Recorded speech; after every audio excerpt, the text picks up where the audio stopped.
In this video, I will show you how to download and install Men of War 2. First, we need to download the Steam app.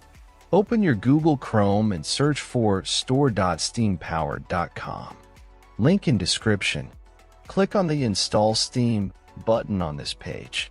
Once you've done that, at the top right corner of your screen, click on the .exe file and open it. Complete the installation, and once finished, open your Steam app. In search bar, type Men of War 2 and drop down you will see the game. If not, check video in description. If you see the game in drop down, click on the game.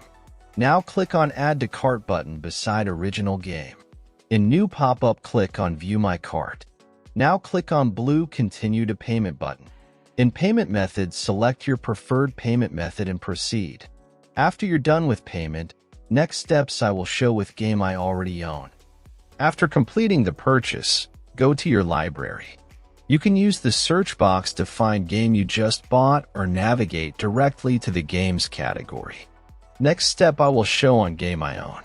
First, click on the game you want to play. Now click Install. Complete installation process. When installation completed, click to play, and that's all. Thanks for watching. Subscribe and help reach 1,000 subscribers mark so I can make more tutorials. Thanks for watching. I hope this video was helpful.